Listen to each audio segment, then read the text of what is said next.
Hello, it's Jackie, and we're back with part 2 of chapter 2 of Codédex's UI UX design course. And we will continue wireframing in Figma for our fictional pet sitting app, but now incorporate what we learned about user flow diagrams.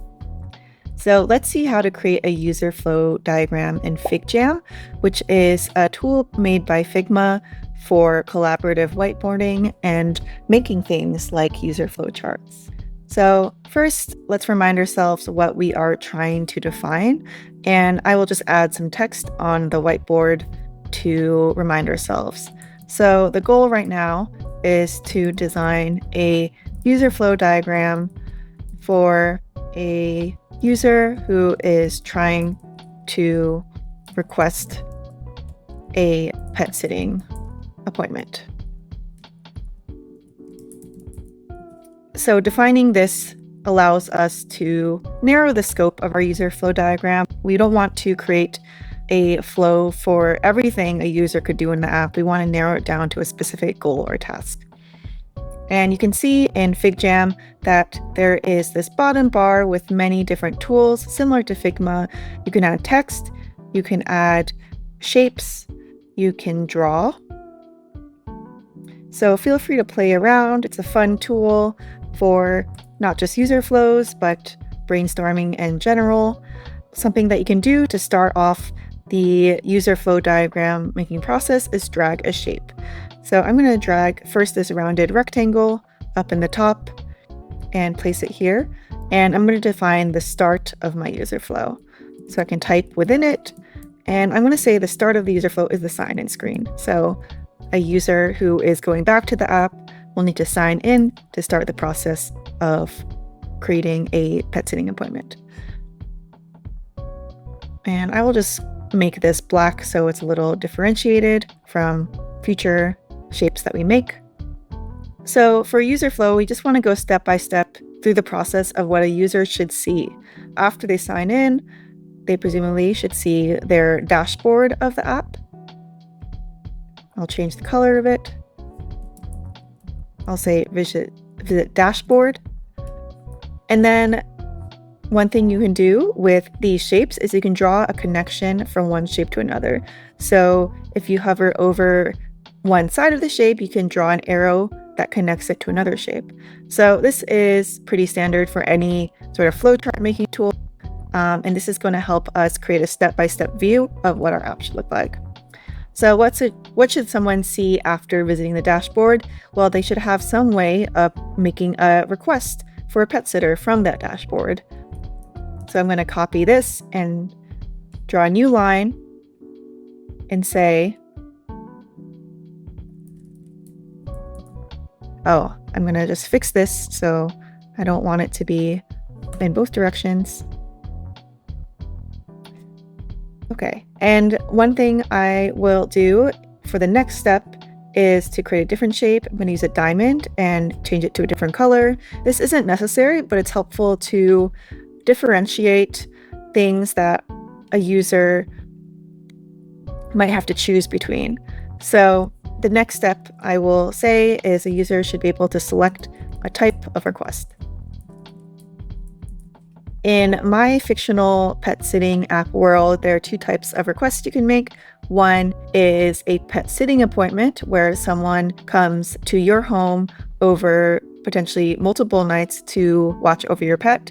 And there's a pet walking appointment, which is a one-time appointment, maybe for an hour or two, where they can walk your pet in the world of Codédex.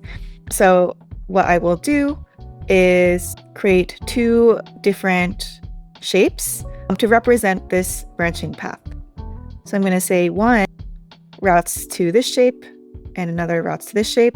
And I'm going to say those different choices on the line itself. So I'm going to say pet sitting, multiple days, pet walking, one time. And the reason that we need to make a branching path with this is this choice between pet sitting or pet walking affects what the user needs to put in. If it's pet sitting, there should be a way to select a date range. If it's pet walking, the user only needs to put in a single date and time. So I'm just going to make sure that's reflected here. Select a date/time range and select a single date and time.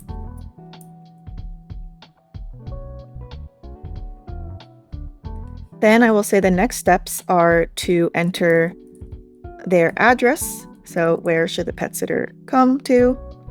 And then selecting the pets that they need care for, which may have been added to their account as they created their account on the app. But we can imagine that happened at an earlier point in time.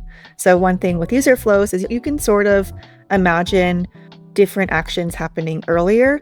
Right now, we can make the assumption that the user already created an account. They already have pets added to their account. And right now, they are just focused on requesting care. I can drag these arrows back to our central node for enter address to show that even on this branching path, you still go to the same action of entering the address and selecting pets. After you do that, you might submit the request, which might be just like hitting a button that says submit and confirming that. And then finally, maybe what we will want to see from the system is to see a confirmation. I think for these types of apps, you want to see that the request went through and there wasn't any issue. So I'm going to say see confirmation as the last to final step to show that everything went smoothly. And then I think that is the end of our flow. So I'm going to use black again to show that this is the end. And I'm going to say that I think we should return to the dashboard and also be able to see our pending requests. So in this world, I think it depends on how we created our pet sitting request system, but I can imagine that we put a request out into the world. We are waiting for pet sitters to review requests and to accept them. So maybe similar to how Uber, Lyft, or other ride sharing works. And then you are just waiting for your pet sitting request to be received and accepted by someone and return to the dashboard while you wait. So here is our user flow diagram in FigJam. Maybe I can also drag and select all of them and say wrap in new section just to have it in a nice little container. And I can name that section as well. So cool. The next step is to use this user flow diagram to inform how we design the rest of our wireframes.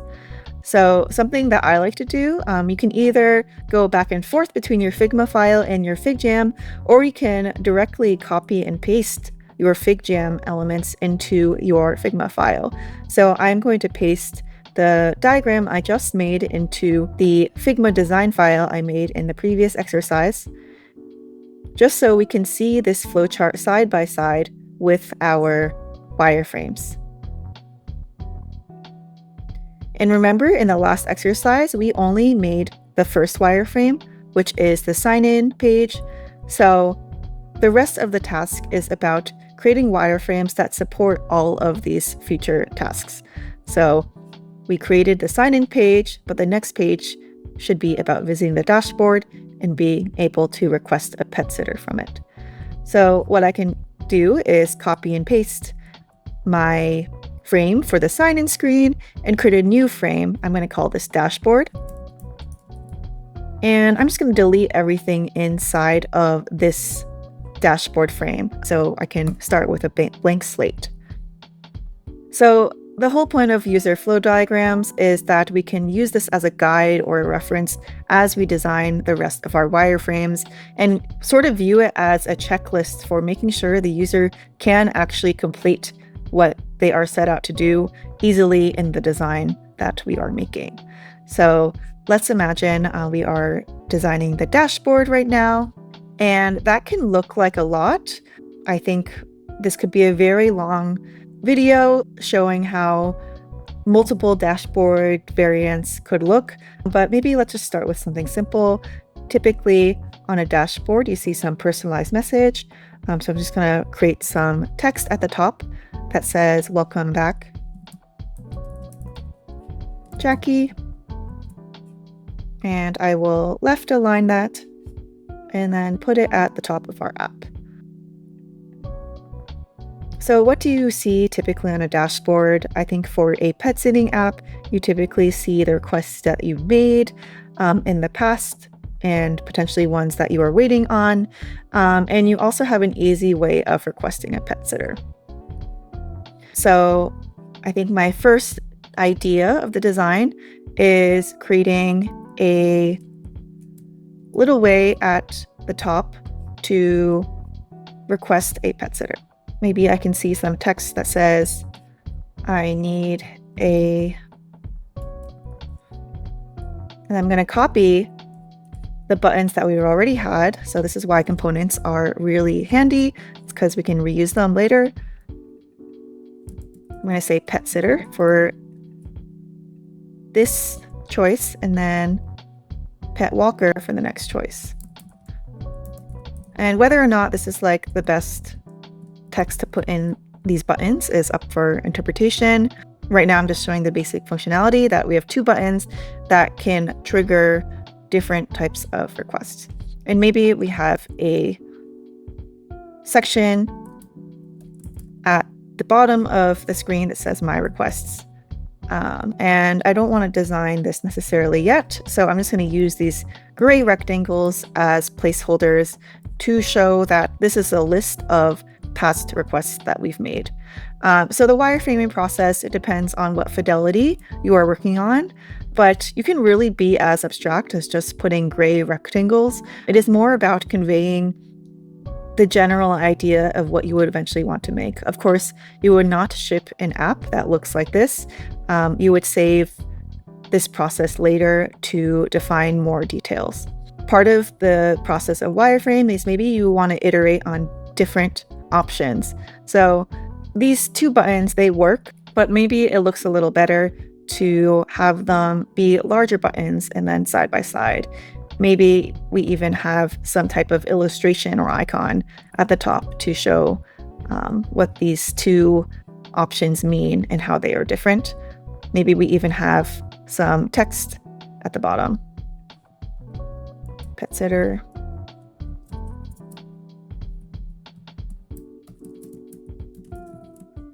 And maybe this isn't the best text to use for an actual app, but for now, this is just helping us understand what these buttons are doing.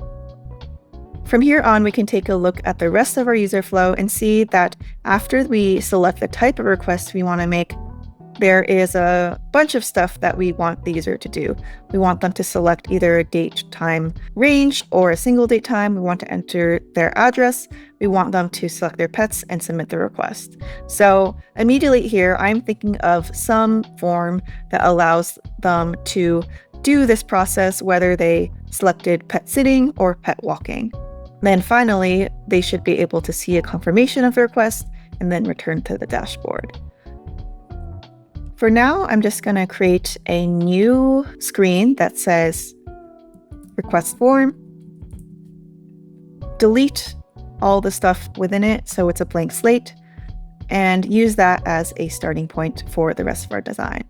And I will let you all continue the rest of this design process as an exercise, following along this user flow diagram and making sure you design a set of wireframes that allows a user to successfully complete all of these tasks and make a request. And remember that there's no one right way to do this.